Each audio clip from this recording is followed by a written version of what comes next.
Welcome to Boy Party. This week we're talking about 2016's beloved sci-fi romance. Chris Pratt and Jennifer Lawrence, two of the biggest stars of their generation, teamed up for Passengers.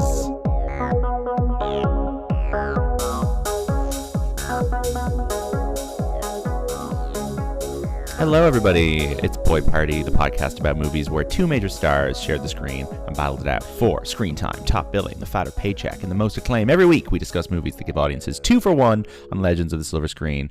And this week it's Jennifer Lawrence and Chris Pratt in Passengers. Passengers. This is a very interesting film for me and Lucy to watch because we have a dynamic where one of us is always waking the other one up. Yes, true. To some extent, if I'm getting up early, I make too much noise and wake Lucy up. And if I get up early, I knock on your door because I need company. Yeah, I'm sleeping in. And I want to record Boy Party. Yeah, so we never wake up at the same time, and there's always an issue with waking each other up. And I'm always like, you woke me up on purpose? You did that? You ruined my life.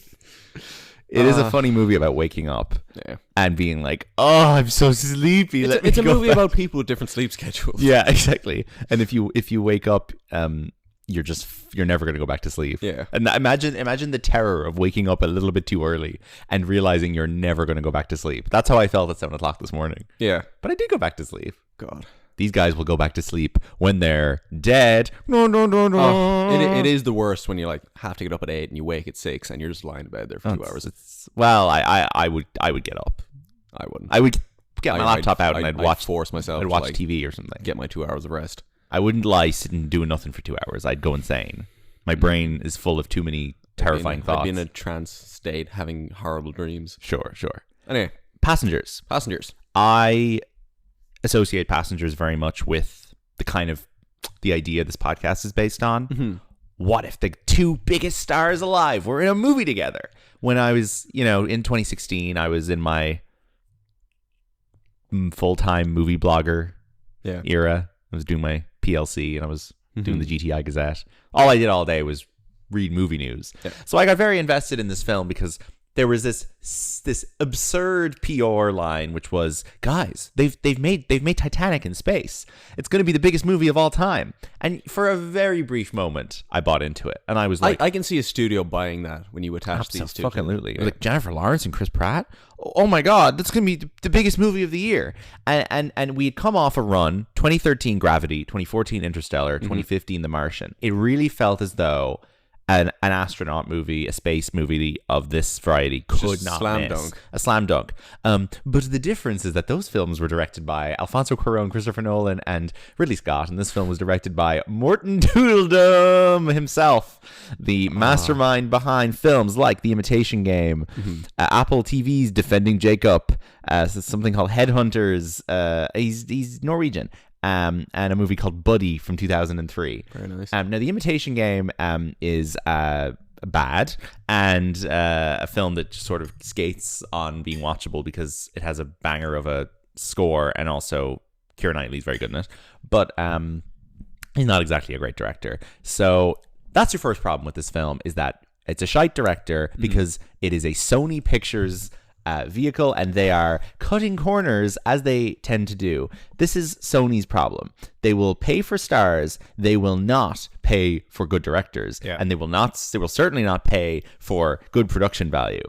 And you find time and time again that every year Sony Pictures will dump some sort of star vehicle that would be such a slam dunk if it was being released by a Disney or a Universal, and they are just consistently able to let these things drift out into the world and disappear immediately because they have no idea how to put a coherent. I am interested to see if Sony do have a kind of business analytics department. Yes, that basically runs the numbers and is like, we should allocate all our resources to stars. Yes, because this will provide us with the best return. Yes. Or are they just fucking freewheeling? I think that you can see a very direct balance with Sony of the bigger the stars, the worse the director. Yeah, with Madam Web.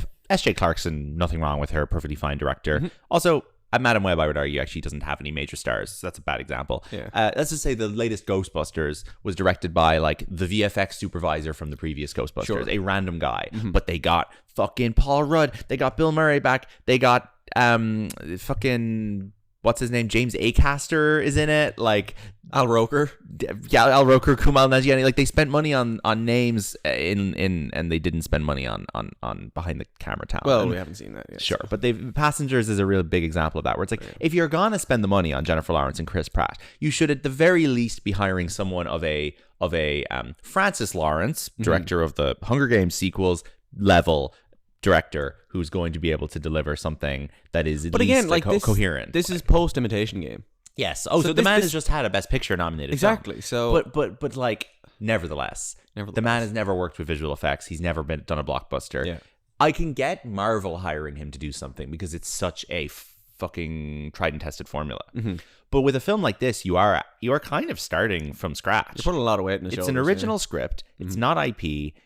The film has a completely meaningless generic title, Passengers. Yeah. Although I will say, there is a film out this weekend called Challengers, which everyone's very excited for because it is a combination of stars and director, because MGM knows how to get that balance right. Yep. So you can, the title isn't necessarily the problem, but the problem is that if you're starting from zero, you need a Ridley Scott or an Alfonso Cuarón. You cannot have Morton come in, Morton's of Galway, and be like, "Oh, hello, I am here from Oslo. What is the template for making the film?" And they're like, "The script that was just delivered. Make it work." And he's the man's never worked with visual effects before, has no idea what he's doing. So what he ends up doing is making a sort of quasi remake of WALL-E, except it's Chris Pratt and Jennifer Lawrence instead of WALL-E and Eve. And also the difference between this and WALL-E is WALL-E creates a world for him to explore. Yes. Whereas this is just kind of an empty. But there's nothing. It's all an empty vessel. It's all set in an empty. It's like setting a movie in one building. There's very little to interact with apart from this like bartender and little robots to move around. There's like nothing interesting. They're either inside or they're outside. There's no geopolitical underlying. There's climate change no issue. dystopian wasteland. No dystopian wasteland. So it's trying to have its cake and eat it too, where it wants to be it wants the claustrophobic moon thing that the Duncan Jones's Moon has, where Sam Rockwell loses his mind stuck in a claustrophobic spaceship talking to Kevin Spacey, which is everyone's worst nightmare. But then it also wants to be Gravity floating around outside. It wants to be it doesn't really want to be Interstellar. It doesn't build in the we need to save Earth element to it. They're just kind of going for the crack. They're just going for the crack. Yeah, there's no stakes. It's implied that they're moving to a new planet. Yeah. Are they moving to a new planet because life back home is uninhabitable? We never really hear. No, he's just like, they just wanted to. "Oh, I'm just tired of the way things are set up. I want to go and build a house on a farm." So it's complete. The stakes are so low. And she's she's only going for a year so she can go back and just be in the future. She's just a journalist. Yeah. Yeah. She's like, "Oh, I'm bored. I want to jump 250 years into the future." So if you wanted to make this WALL-E, you would hire Andrew Stanton to direct it, but instead they get Morton to do it, and then when they decide it needs to be more like WALL-E, they just take the laziest shortcut imaginable, which is to hire Thomas Newman to do the music and just get him to do the WALL-E music again. A crazy number of actors credited on this film, actually, on Letterboxd. There's like 25 actors credited. I looked at it, but like nobody has photos. That's insane. Like there's only 4 people you ever see. Yeah. So Jennifer Lawrence and Chris Pratt. Michael Sheen plays the bartender, very obviously styled after the bartender from The Shining. Yes. The bar looks exactly like the bar in The Shining. And he's like a robot bartender. Very well cast. Shane, weirdly, not familiar with Michael Sheen's work prior to this film, which I'm still trying to get my head around. Yeah, he's just like he's just like in stuff I haven't seen. There has to be something that we haven't. There's put our just finger sometimes on. these random actors that their 8 most well-known films are just 8 films I haven't seen. I know but he's a big British TV personality. Him and David Tennant have like a famous bromance. That stretches across charity fundraisers, right? Sports stuff, BBC like talk shows, Graham Norton show. I just feel like he's omnipresent. Anyway. Fine. Then we have Larry Fish, Academy Award nominee Lawrence Fishburne shows up as guy with cancer, and he just kind of wakes up. He's there for 15 minutes. He's there for dies. 10-15 minutes, and then he dies. Not sure what he's there for. And then in the final moments of the film, Captain Norris, my favorite character in all of fiction, played by Academy Award nominee Andy Garcia, steps out of the ship, walks forward a few steps, and then the film ends. Yeah. I hope he got 5 seconds of screen time. Yeah. And that's it. Those are the 5 name actors in this film. Everyone else. Oh, what the fuck? Voice of the Observatory, Fred Melamed. Oh, okay. What the fuck? We did not recognize his voice. No. And then the screenwriter, John Spates, plays somebody. So this was written by John Spates, who wrote Prometheus and then proceeded to have his script for Prometheus rewritten by Damon Lindelof. Then he wrote this. Then he wrote the first Doctor Strange.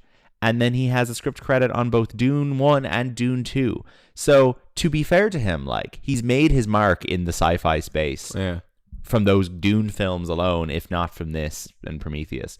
I actually think like Prometheus, Doctor Strange, and the two Dunes are all relatively well written. I don't know how much of that is him and how much of that is better writers that were brought in, but he keeps getting work.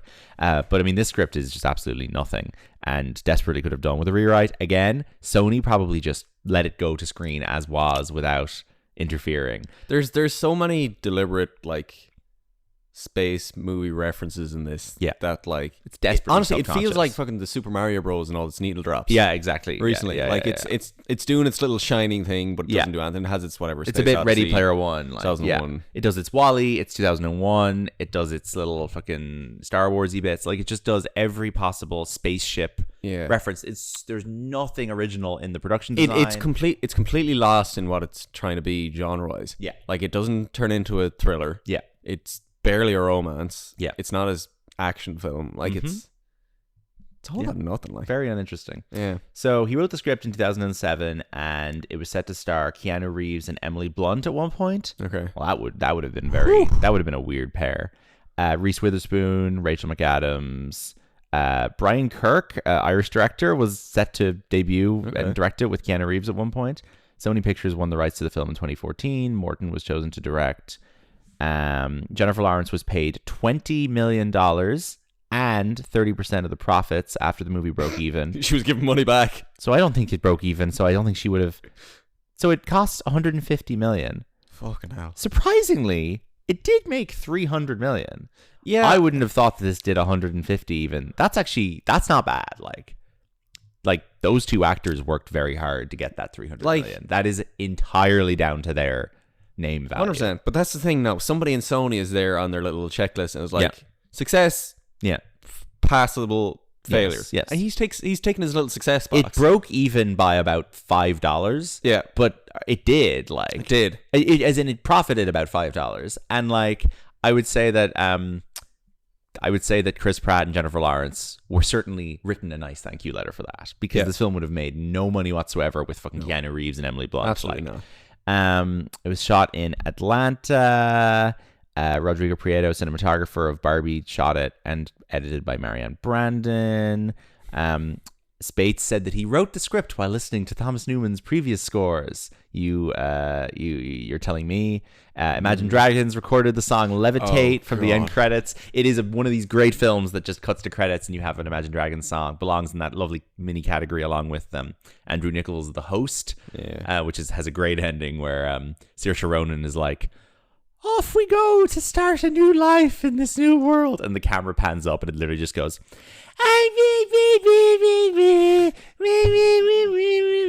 welcome to the new age. At least this one is an original song. There's not a hint of like reference to any culture on Earth as well in this. Oh no, it's so dry. Oh, it's so dry. And like they don't play. Like there's no scene of them like listening to CDs on the plane. Well, neither does Gravity though. So what does Gravity have that this doesn't have? Well, the Gravity spectacle, but good acting. In Gravity, they're at work. Sure, they're at work. So there's work. They're doing their job. These guys are just chilling. These are just hanging. Like that's so correct. She has tasks to do in Gravity. Yeah, she has little things. They're fixing a space station. They have to fix things and plug things in and screw. These people had 2 years to just hang around an empty space. So all they're doing is walking around, kissing, drinking, chatting to the bartender, and bickering about who woke who up, and fixing doors and shit. And just fixing things. Is what he's fine, but that's just like keep him sane. Like that's just doing handyman tasks on a Sunday afternoon. Yeah.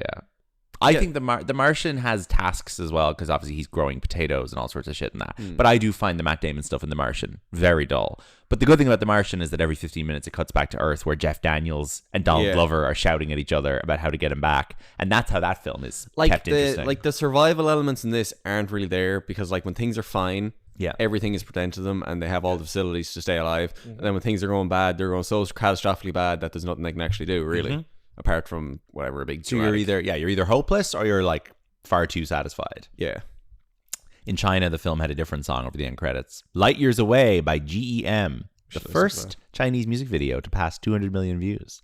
Huh.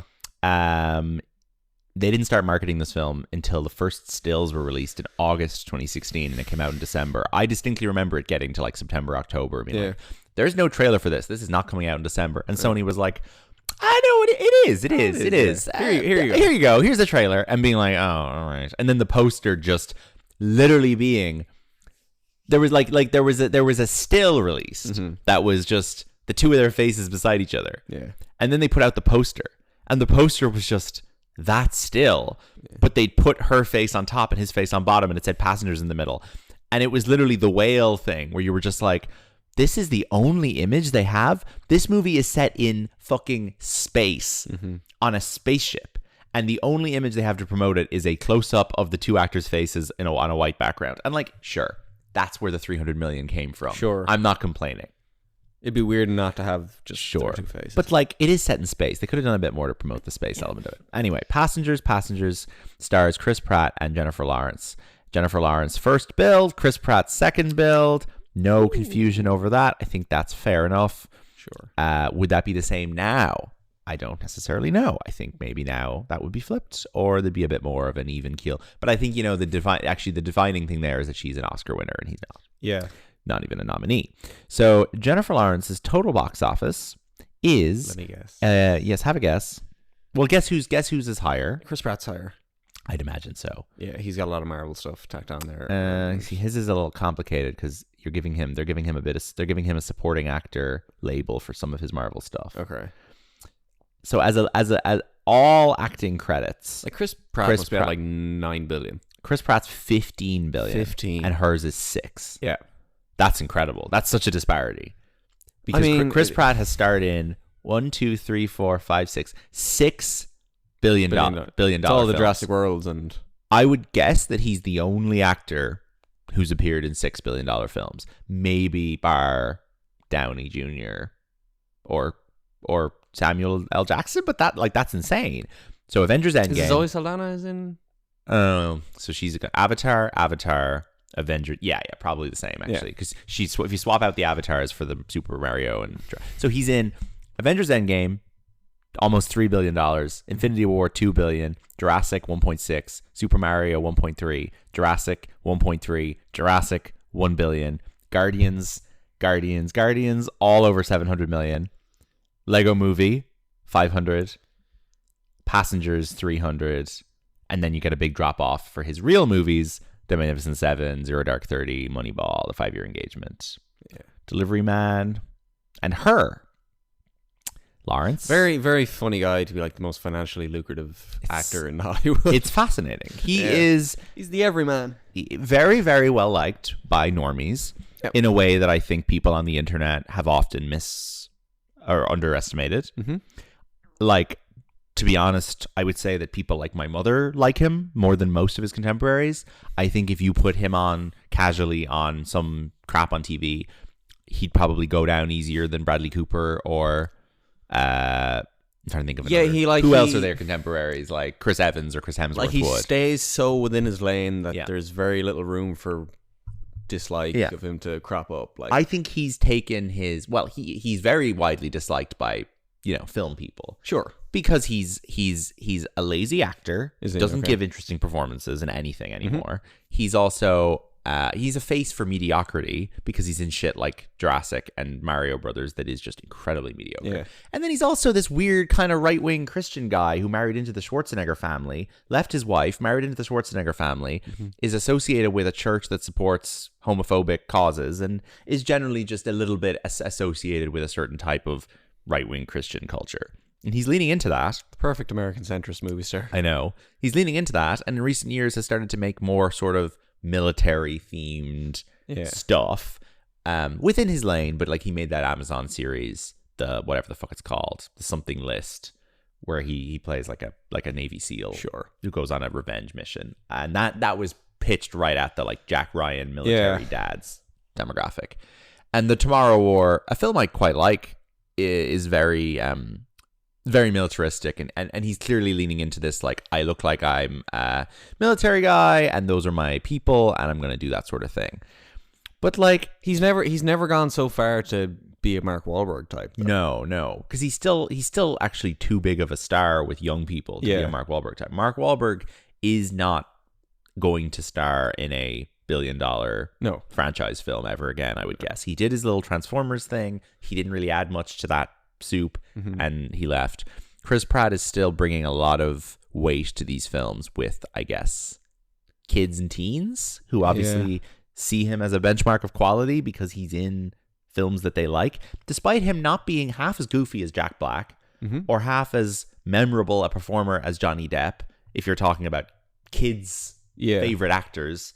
But I guess he presents the same in everything, so he's recognizable. Yeah. He's not... Johnny Depp looks different in everything. So I'm trying to think of who his counterpart when we were 10 would have been, because... I guess it is the Jack Black. Jack Black was just so... Chris Pratt isn't goofy, and Chris Pratt's not goofy. Yeah. He's just a nice man. Yeah. He's a nice man with a round face who pops up in these things. Guy who can fix your shelf, like... So I don't really know who that was when we were kids. I guess I think he just fills a very specific gap that also, like, he's star just right in the middle of the Venn diagram of everything in Hollywood. He is the star of films where the dinosaur is the biggest draw, or the IP of Mario, or the fucking other Guardians of the Galaxy characters who are all painted interesting colors and wearing weird makeup. Yeah. Now, he beat Joseph Gordon-Levitt and Glenn Howerton for that part. Both far preferable, in my opinion. But you get why he works better over the 10-year project of the Marvel machine than either of them do. He's weirdly kind of low key in that sense. Yeah. But that's why I think stuff like this flops, because it puts more on his personality to make it work. This is the only time that one of these films has relied entirely on... Like, all those films I just listed where he was the lead are all existing IP. This is the only time that people have been asked to go out and support Chris Pratt as an ordinary guy in a weird situation. Yeah. And had Jennifer Lawrence not been in this film, who knows if that 300 million would have come through. I imagine it would have been okay. Like, if this was a film of just man on a spaceship, and then maybe Lawrence Fishburne. If it was The Martian with him. Yeah. He's not Matt Damon. Like, I don't think he's not gonna get this. Would be absolutely ghastly without her. Absolutely ghastly, yeah. Like, this is a 1-star film as is. Exactly. Like. And it's a 1-star film as is, maybe half a star without Jennifer Lawrence.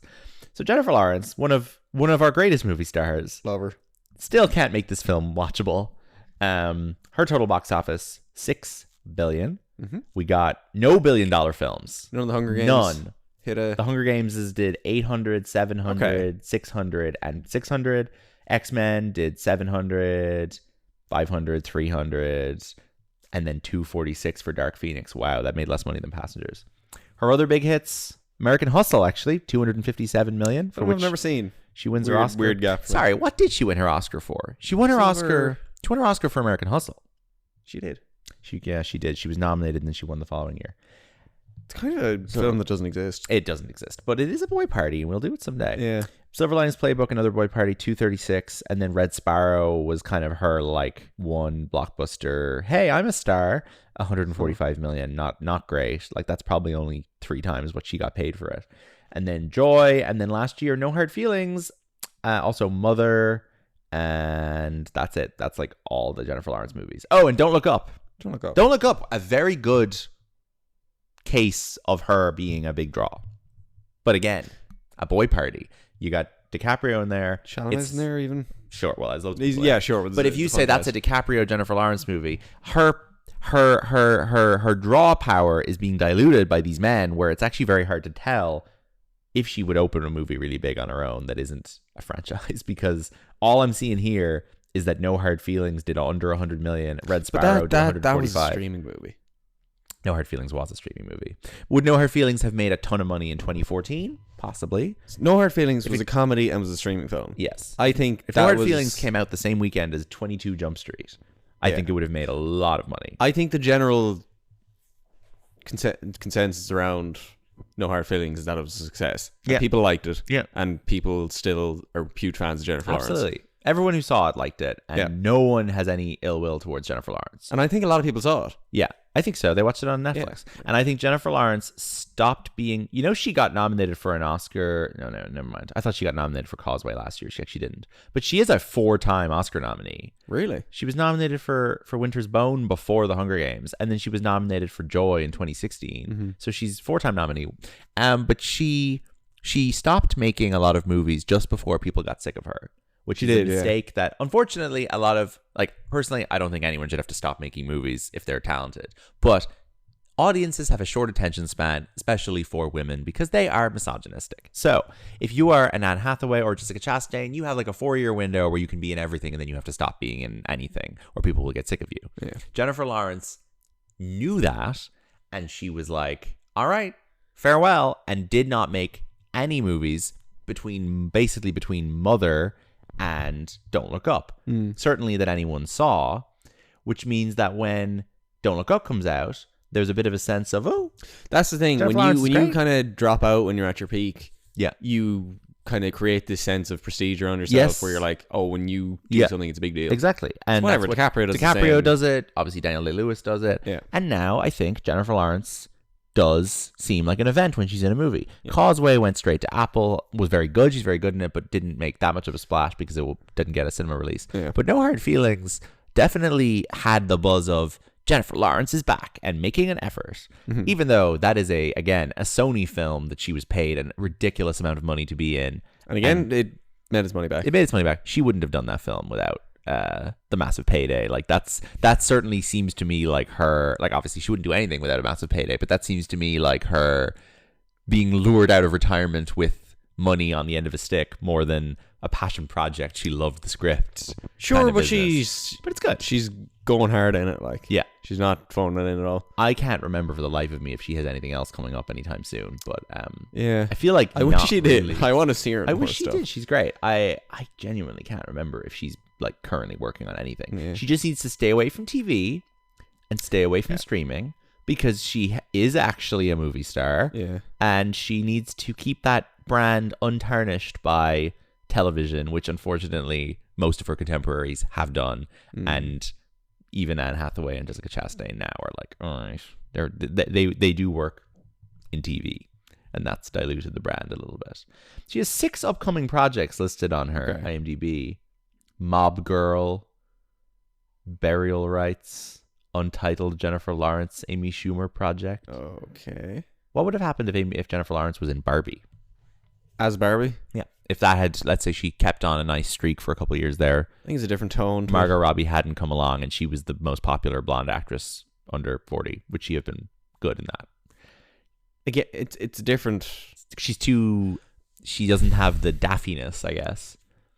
She's too cynical. She's way too cynical. Yeah. Margot Robbie has these giant Australian eyes that just scream naivety.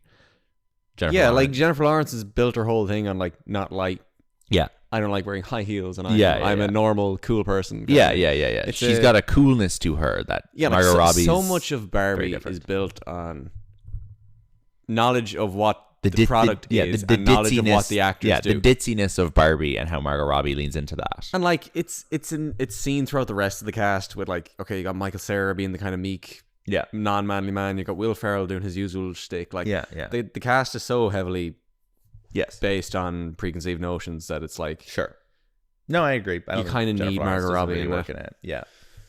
Oh well, she could have done the Kate McKinnon part or whatever. Sure. She could have been in it. Sure. I'm just trying to think of what she could be doing now that would keep her in cinemas. Who would you like to see her work with? Fucking anyone, but not David O. Russell again. Sure. Be gone with David O. Russell. No more David O. Russell films. Get her in a Driveway Dolls type thing. Get her working with the Coens or fucking anybody. She could do a Wes Anderson. She could do a Baumbach. She'd be great in a Baumbach, actually. Put her with Ben Stiller in a Baumbach. That would be fantastic. Oh, yeah. That's what I want to see. No desire to see her work with David O. Russell again because I would like to see him behind bars. Yeah. Anything else to say about this? In Amsterdam? What? She in Amsterdam? No, Margot Robbie was. He's swapped her out for the newer model. Prick. I don't really have anything else to say about Passengers. It is a poo-poo dog shit film. Released Christmas 2016. Yeah, it falls into. They tried to make it Titanic and it just didn't. It falls into that category of Face Off for me, where like the idea kind of sounds fun. Yeah. But then it doesn't really go anywhere. Like, I mean, Face Off is a much better film. We also haven't acknowledged this like whole kind of controversial reception it had, where people were like, you know, he wakes her up against her will, and then basically has her hostage on the. Basically, having woken her up is a crime against her free will. Then engaging in a relationship with her is manipulative. It's manipulative because he's picked her out of a fucking computer to keep him company because he was lonely. It's a very unhealthy dynamic. Absolutely. The film doesn't know what to do with it. No, not at all. So the film just has her throw a hissy fit and then get over it. Well, basically, he like saves everyone on board and then by standing in fire or something. So she just forgives him because he does something heroic. Yeah. That's it. They never work out the issue. It's an unworkable issue because she's going to die either way. Yeah. So basically, there's no recovery. You're trapped with this man who picked you out of a computer to keep him company. Yeah. He hasn't done anything abusive towards you since then. Do you... The film is not intelligent enough to answer the question. No, it doesn't go into it at all. It is a silly Christmas blockbuster sci-fi. It cannot answer those questions. The script is not intelligent. Like, I feel like the film at the end justifies him waking her up because they're having a nice time and they're happy together. Sure. That is how it ends. And it ends then it skips forward in time and they're dead and Andy Garcia's alive. Yeah, and there's like a monologue from Jennifer Lawrence at the end of the book she's writing. Yeah. And she's just like, I found someone or something. It's just silly. Yeah. Love finds you in the most unsuspecting place, and it's like 2 Oscar nominations for this film. Fuck off. Thomas Newman. Okay. Not going to complain, but it's not his best work. No. This is a bad Thomas Newman score, in my opinion. And then Guy Hendricks Diaz and Gene Sardina nominated for production design. It looks like shit. I would argue it looks like shit. I think and it looks this like is a bad production design. And one of the worst production design sci-fi films of the last couple of years. Sometimes I feel like they just haven't built in the shadow into the VFX. It's really terrible. This film was such a fucking nothing that they took a break. So as I said, there was a big sci-fi film every winter for 4 years, and then they took a break after this, and then the next one was Ad Astra, which is good. Completely different direction, but it's. And then I guess the next one was Spaceman with Adam Sandler, which no one has watched. Yeah. Has there been anything else astronaut-y in the last couple of years? First Man. Sorry, that was before Ad Astra. So there was a year off, then there was First Man, Ad Astra. I'm so sick of astronaut movies. And then there was Spaceman. I think that's kind of it. There was also a TV show with Sean Penn called The First, which nobody remembers. That might have been the next one up after this. There's Moonfall. Moonfall's a bit different, but sure. Sorry, there's that Apple show. Moonfall the one that opens with him like falling off a tower? No, that's Ad Astra. Oh, that is Ad Astra. And then there's also that TV show. What's the one called? The one that the Apple show that everyone loves about the alternative. Silo? What? Silo? No, the one about the alternative history where the Russians win the space race. Oh, I have no idea. I think I've heard of this. It's like everyone loves it. It's called like the first step for mankind, for all mankind. Oh, I haven't heard. Everyone loves that show. It's been on for like 4 years. Joel Kinnaman's in it. Fair enough. Big show. And I think that's all the astronaut stuff we're getting. Is there anything coming out this year, astronaut-y, that I'm forgetting? I don't like... Oh, there was also Life with Rebecca Ferguson, Jake Gyllenhaal, Ryan Reynolds. Okay. A weird boy party we'll never do. Film, like? Yeah. It's a film with Jake Gyllenhaal, Ryan Reynolds, and Rebecca Ferguson. It's called Life. It's 3 of them are astronauts. Sorry, there's a goo. I didn't acknowledge Ryan Reynolds when he said that first. There's goo on their spaceship. There's goo on It's a film about like venomy black goo that walks around the place. Can I also just say that this film is perpetually in the cycle of TikTok films where there's a narrator explaining everything that's happening. That's weird. I've never seen this on TikTok. So you're saying a clip comes up out of context and there's a man going, they're stuck on the ship. She must get the... Yeah. He has woken her up. Oh my God. What happens next? That's an AI, definitely. Yeah. The voiceover. Or it's whatever. It might be typed. I see those come up for films that I've never heard of.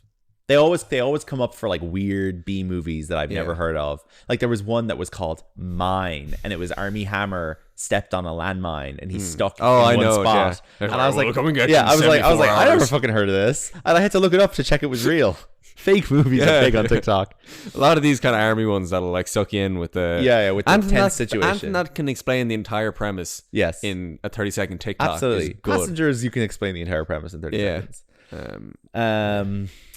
All right, time for the credits game.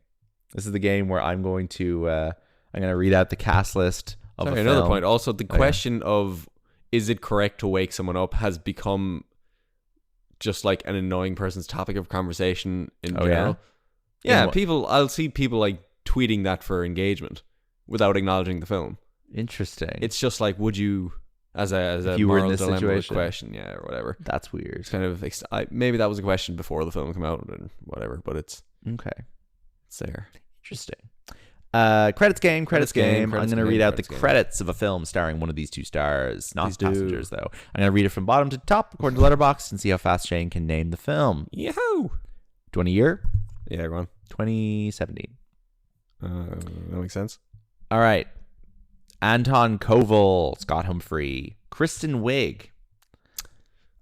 I keep going? Yeah. Elizabeth Neal, Robert Higdon, Alex Bisping, Henry Kwok, Arthur Holden, Greg Bello, Chris Garton, Louise Oliva, Abraham Aronofsky, Emily Hampshire, Raphael Gross Harvey, Eric Davis, Amanda Chu, Donald Gleason, Brian Gleason. Interesting. No, I'm surprised by that one. I didn't see that one coming. Two of them are there. Yeah, I didn't see that. I didn't know that. Okay. That's interesting. Right. This is a film that we need to watch soon because it's good. Okay, so we haven't seen it. And I've seen it. I haven't seen it in years. I haven't seen it since it came out. You wouldn't be saying that if it was a franchisey type thing. Oh, I'm always saying that about franchisey type things. Okay. Well, I keep going. Okay. Michelle Pfeiffer. Ed Harris. We're 2 from the top now. Edward Harris. Mm-hmm.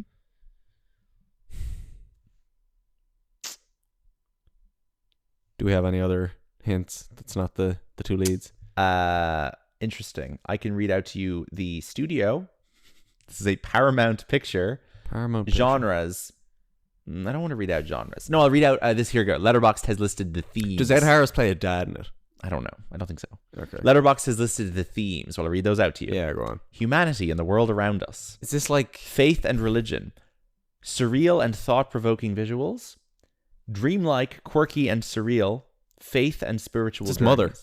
Mother, correct. Yeah. Mother! Exclamation point. The top 2 names in this list were Javier Bardem and Jennifer Lawrence. Yeah. Jennifer Lawrence. A SpongeBob film. Jennifer Lawrence's character is credited as Mother. Mother. I think this film rules, and I think we should watch it again soon. This film missed the cycle of the teens referring to people as mother. Yes, it did. I'd say this film is arguably Darren Aronofsky's best film, and I really like it. And people who dislike it are losers. It fucking rules. It is a SpongeBob movie, and it's good. Box office. So this film came out December 2016. I was not arsed going to see this in the cinema. I watched a cam rip of it on New Year's Day, a week after it came out. This did not open first. Yeah, I'm not surprised. Number 1 at the box office is a far better sci-fi film, Rogue One, a Star Wars story. Indeed. Which is really good. There is an argument. I'm not going to make this argument. There is an argument that is the best Star Wars film ever made. It is a real film. I refuse to engage with Star Wars. So directed by Gareth Edwards, brackets, secretly really directed by Tony Gilroy. Good film. Great performances in it by Riz Ahmed, Ben Mendelsohn, other people. Sure. My cousin's friend from school is in it. So this is the second of the kind of trilogy there. No, this is its own thing. This is a prequel. This is not the trilogy. The John Boyega, Daisy Ridley, Oscar Isaac, Adam Driver are not in this film. This was the came second out after one. The second one released. Yeah, that's okay. It is set before the original Star Wars movie. Just before it. Like the day before it. Like the real OG Star Wars. Yes, it is set like the day before that film. But not before the prequels. No.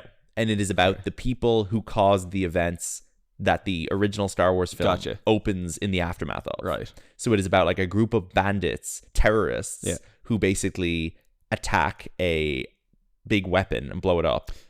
And the original Star Wars starts with Darth Vader being like, "They blew up my weapon." Okay, this film is about the people who did that. So it is a sort of rebellion terrorism movie. So what was the late 2010s schedule of Star Wars? So there was the first one was The Force Awakens, which is the first Daisy Ridley movie. Then this. Yeah. Then the second Daisy Ridley movie. And what was that called? That's called The Last Jedi. Last Jedi. That's the one with Laura Dern in it that everyone hates. With Shot and Kerry. Then the fourth one, released 6 months after that, was the Alden Ehrenreich Han Solo movie, which everyone rejected. Donald Glover's in that. Yes. That came out in May after another one had come out in December. Yeah. Crazy decision. They released it 5 months later. Sorry. Then there's another Daisy Ridley one in 2019 called the Rise of Skywalker.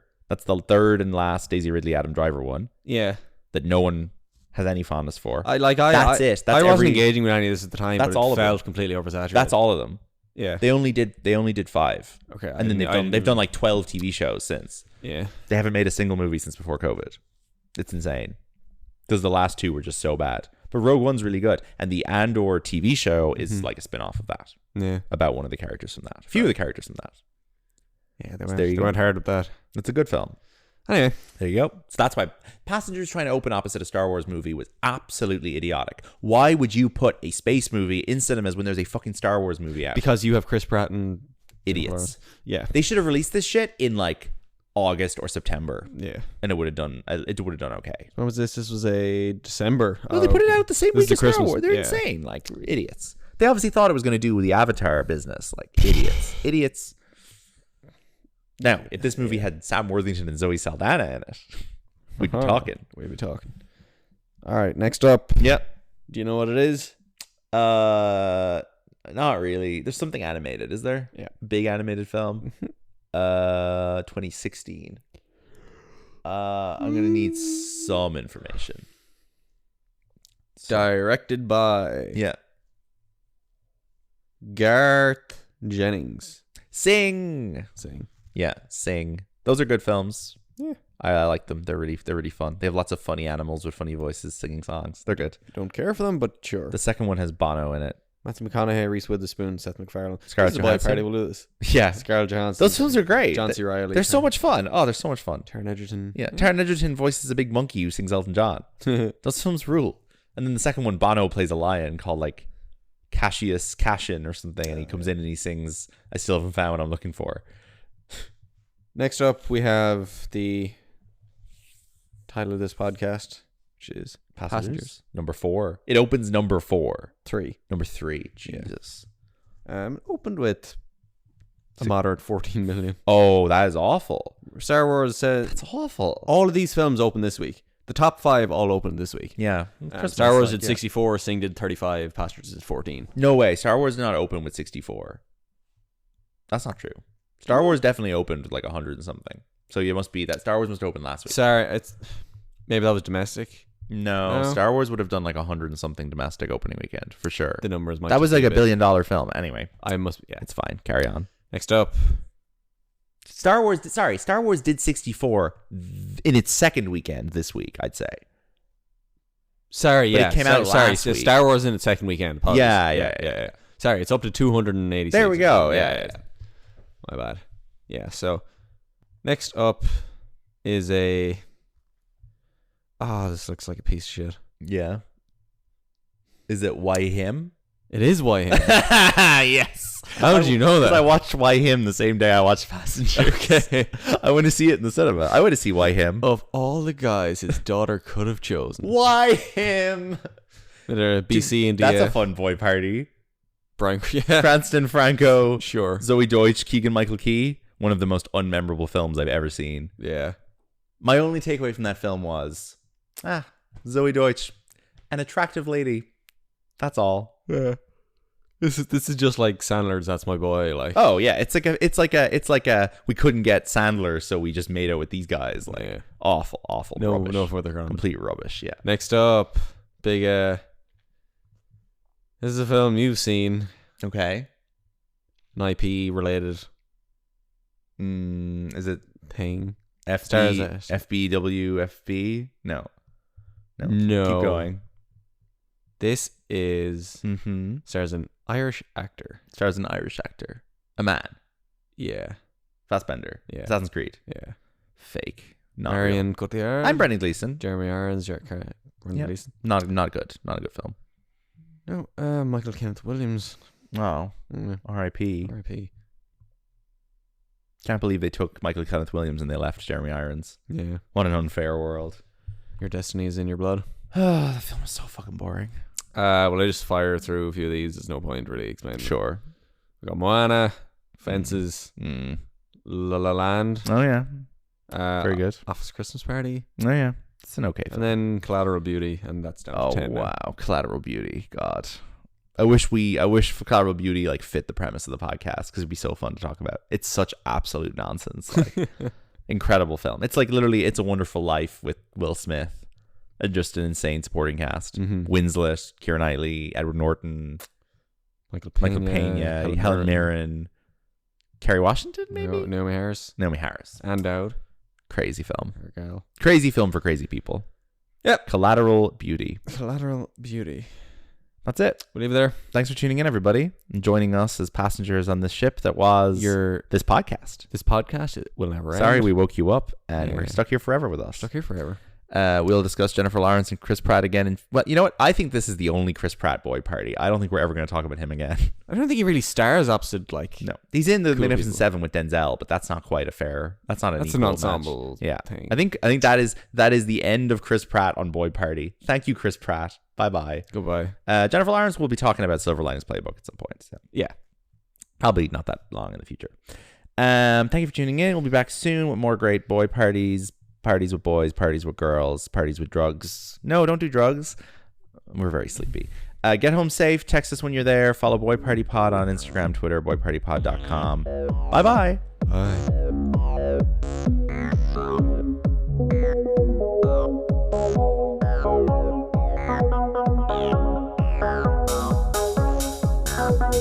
Bye.